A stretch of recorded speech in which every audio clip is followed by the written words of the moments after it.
UFR Vintage avec un machine robot Gobo. Donc c'est de la gamme Combinators. On a ainsi Elite Ranzer. Et oui, il est 13h.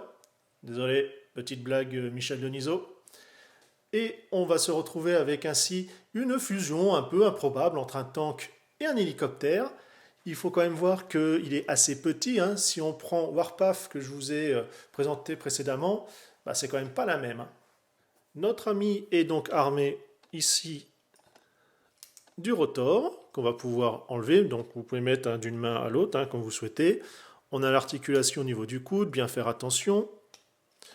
Ici, bon bah voilà, petite rotation aussi. Les jambes, alors ça glisse un peu parce que, comme je vous dis à chaque fois, j'ai desserré pour pas trop que ça force. Malheureusement, bah, c'est un peu lâche. Mais bon, il vaut mieux que ça soit comme ça plutôt qu'abîmer quelque chose. On a les autocollants, la mitraillette ici, alors qu'il peut être enlevé. Mais que la mitraillette soit présente et le rotor intact, ça aussi, c'est rare. L'arrière, forcément, ça fait un backpack un peu bizarre, un peu particulier, mais bon. On va le séparer, donc on va basculer ici. Donc vous voyez, ça va rentrer en même temps la tête dans l'hélicoptère. On va le dégager. Hop. Ici, au niveau du corps, ça va faire un système directement de glissière. On va pouvoir rapprocher. Alors pas trop encore.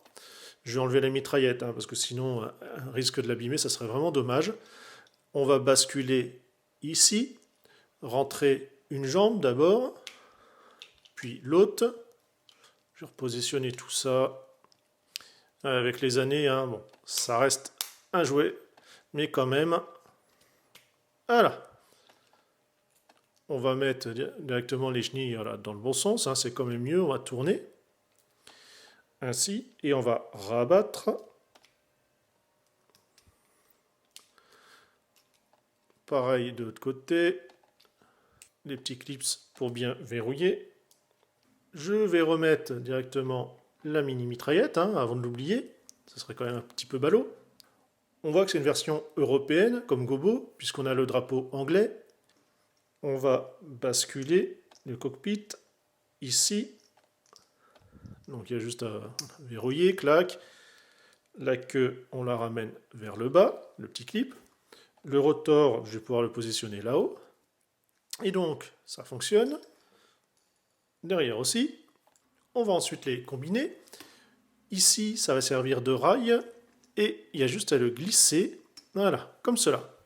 Encore un gobo en très bonne condition. Bon, voilà, il manque sur les jambes directement un sticker. Mais bon, ça, c'est pas bien méchant. Le plus important, c'est ça. C'est que le rotor soit impec, qui est la mini mitraillette. Et ça, c'est pas donné à tous les modèles qu'on peut voir sur le net, notamment sur eBay. Nous, sur ce, on se dit une prochaine revue, vintage ou non, ça sera la surprise. Allez, bye bye.